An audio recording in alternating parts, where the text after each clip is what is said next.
What's going on, everybody? It's Ted again with the Countdown City Geeks, and this is going to be our review for the movie Moana 2. With me on this video is one and only Sabrina Kiddo. What's going on?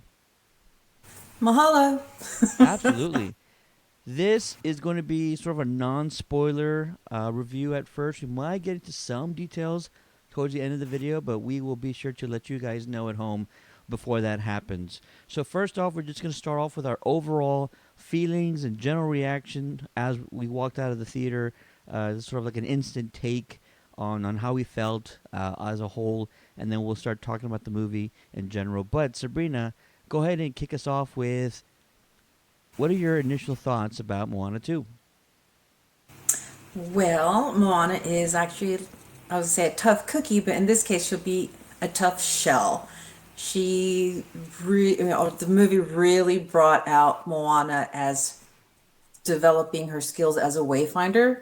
I like that there's new characters and they all have a special skill and they actually help her in her journey that she's realizing that she has to fulfill as part of her tribe. And it's really good. It's exciting. A lot of action. I like that now. Pua is also part of the crew, so that was interesting to see. And of course, just also the villains. So got some villains out there that are Yeah. new.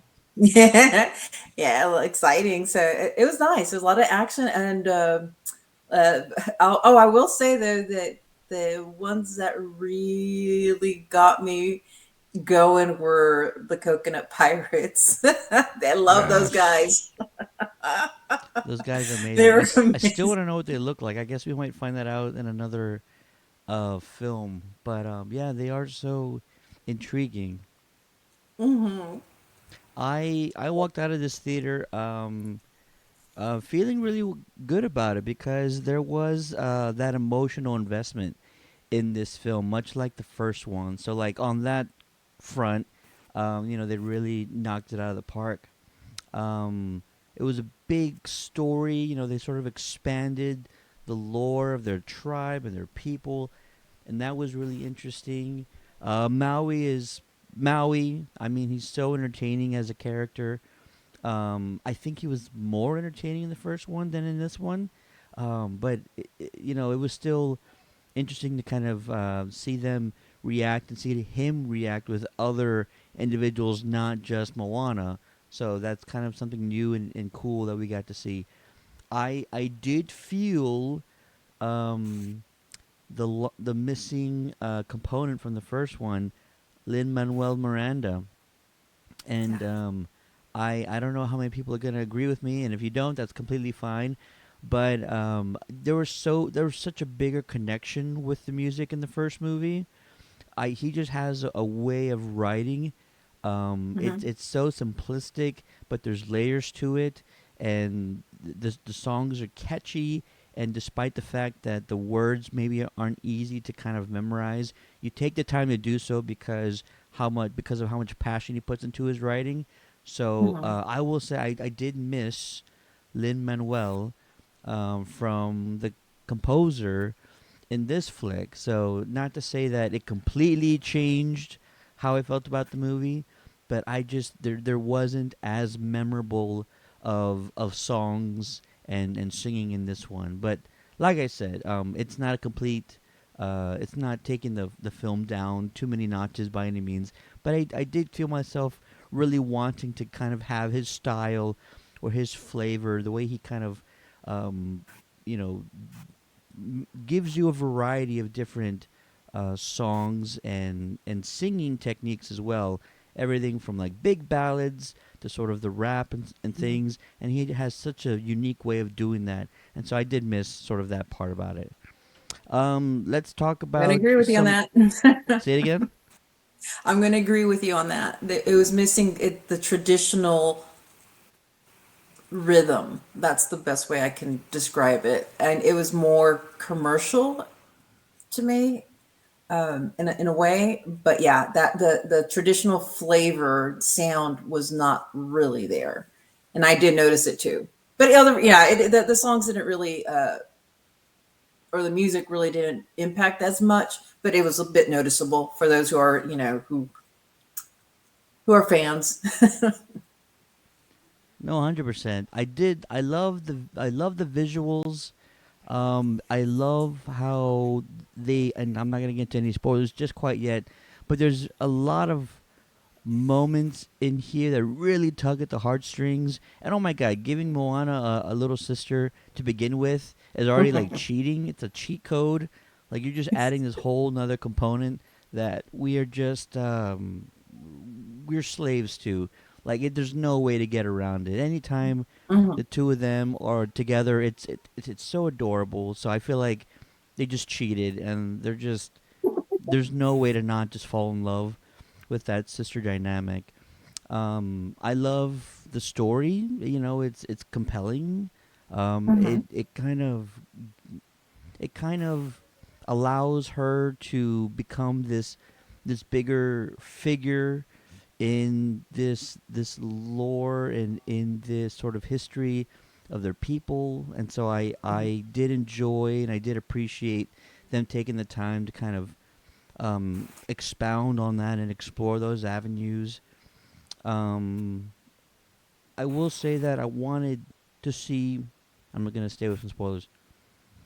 There are some villains, and you talked about how good they are.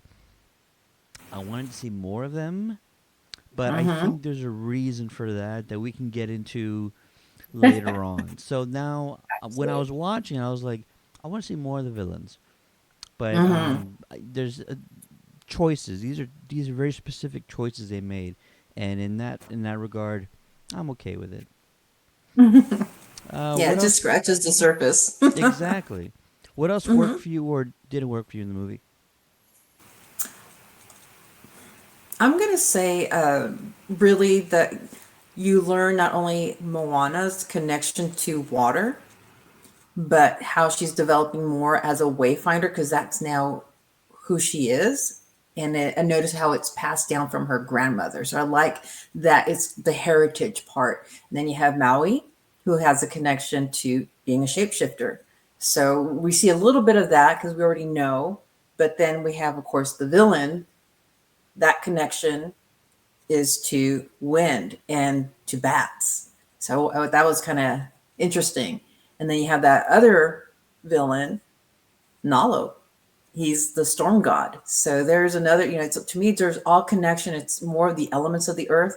So that is what connected me was those elements, more of the nature side of it, and the history, the folklore, if you want to call it. But yeah, that totally got me involved. And of course, there's that unknown Talo. So we don't know who Talo is. So there's little mysteries.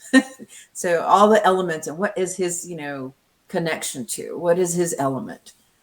Good catch. So Good catch yeah, on that. Yeah. I like that. I was all into the elements. I did want to see a little bit more of the animal, like the sea animals, marine animals. I'm a dolphin lover, but I understand why. It takes away from the story. So you want to focus on, and they kept it focused on Moana and her development as a wayfinder. So, and of course, bringing in her friends, or her new crew. She came up with a new crew, and it was a challenge that I see that she had to become a leader, and that shows that she's now becoming that role of a leader.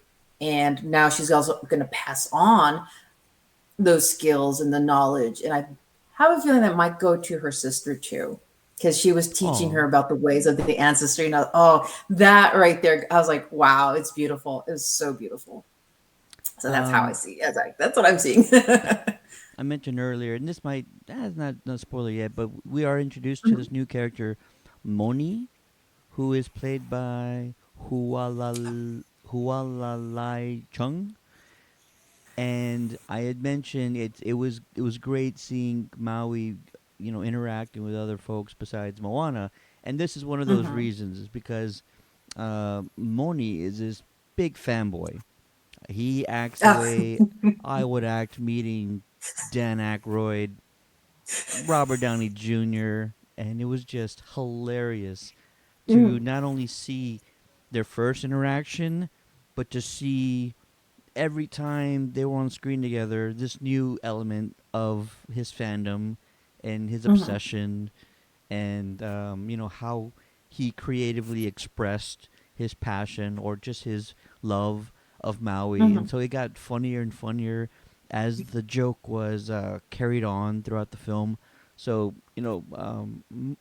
excuse me, Moni really stole the show for me in this movie, and I really thought it was a great idea to kind of not have Moana do everything by herself, and like you Mhm. mentioned, um, give her a little crew to kind of lead, Mhm. and yeah, all really captivating stuff. Really good. All right, maybe getting to some spoiler stuff here. If you haven't seen it yet, pause this video, come back to it, but also let us know what you guys thought about it. Any spoiler details that you want to get into, Sabrina? I'm gonna go straight to the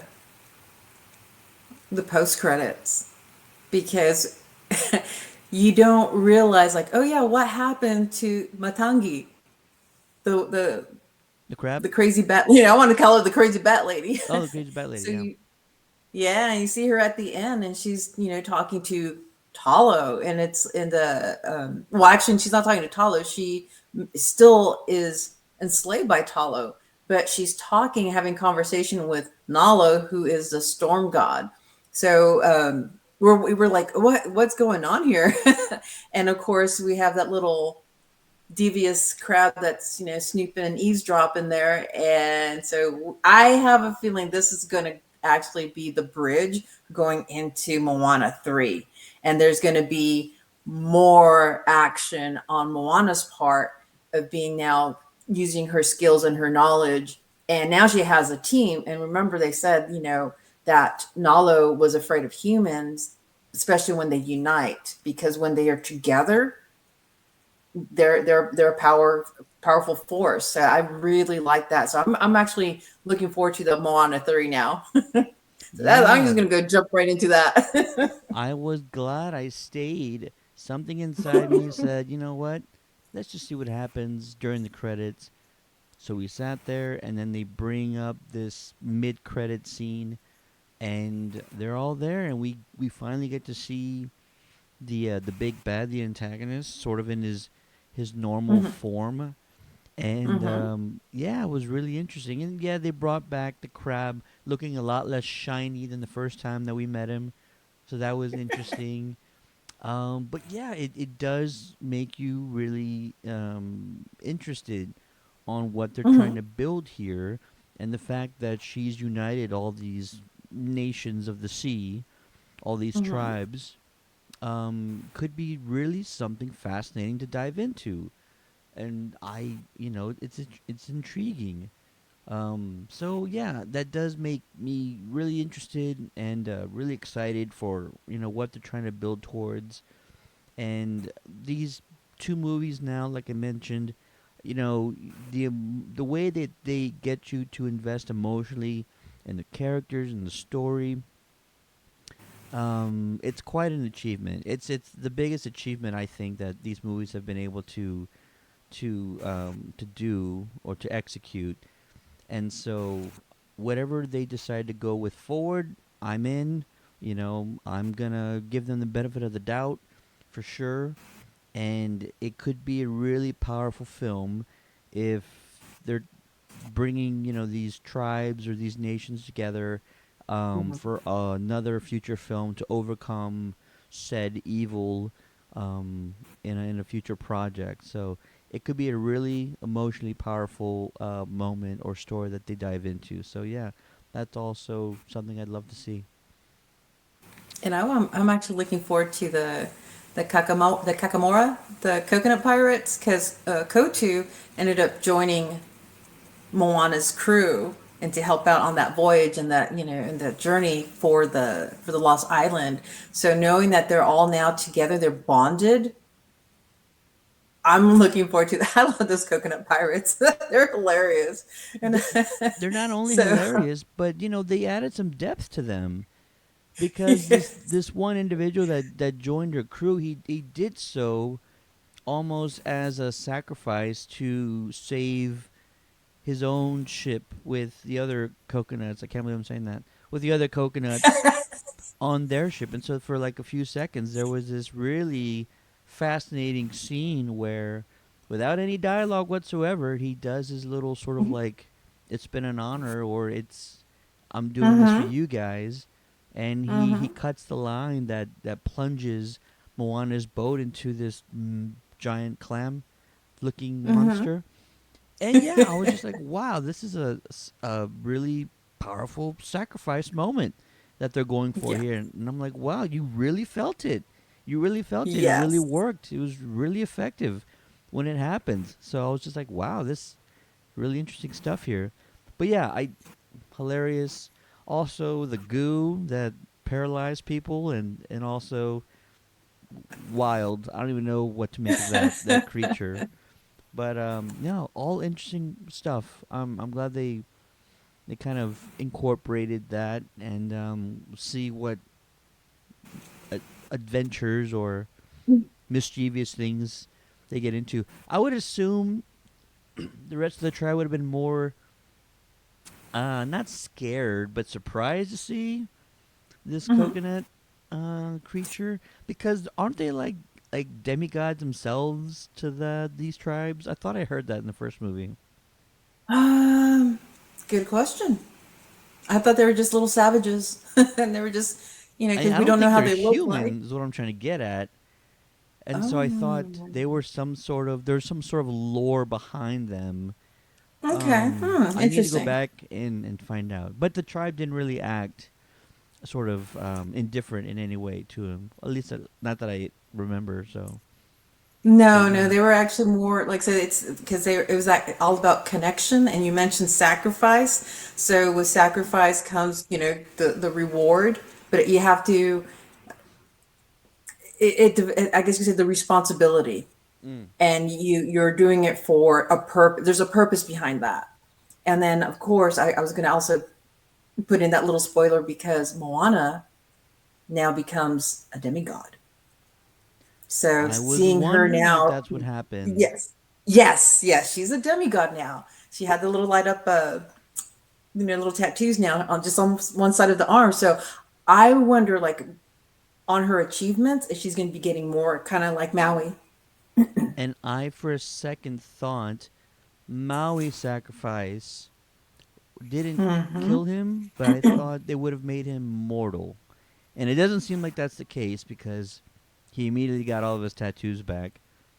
So I was The like, ooh. ancestors, yeah, the Wayfarer, I say wait, the Wayfarer, the Wayfinder ancestors are the ones that, again, because you have to know your calling, and it's all about that too, the calling and believing, and there you go. They just sparked that little energy, that glow, and they gave it back. They gave it back to him. They gave back his demigod, because I Yeah. know his history, because how he was raised. Actually, he was abandoned and he was raised by the gods. So because of that sacrifice, a sacrifice for love, because he loves, it's to keep the heritage, the bloodline, the human, life going, continue the life. That he was given that opportunity, that chance, like a second chance to become his demigod. He's proven himself. So it's gonna be. I'm already thinking of Moana 3, how they're gonna do this, but it's gonna be so much more exciting. So I think, like I said, Moana 2, it was good, but it's more of the bridge going on to connect to Moana 3. I agree. It I was very agree. for me. It was very obvious. So I'm waiting for that. Definitely, I'm definitely, ready for it. definitely. Let's get into our Geekcast rating for those at home who've not been privy to that. It's a 1 to 5 scale. 5 being pretty much a flawless movie, 1 being pretty much a flawed film. But we want to hear from you guys, so let us know what you thought about it as well. Sabrina, we'll start with you. What do you rate Moana 2? Well, it's not perfect, but it's gonna be the 4.75. I like it. I like it. I I loved the first one. I think a little bit more than this one. And like I said, a lot of that has to do with Lin Manuel, his composition, his music, just how powerful it all was.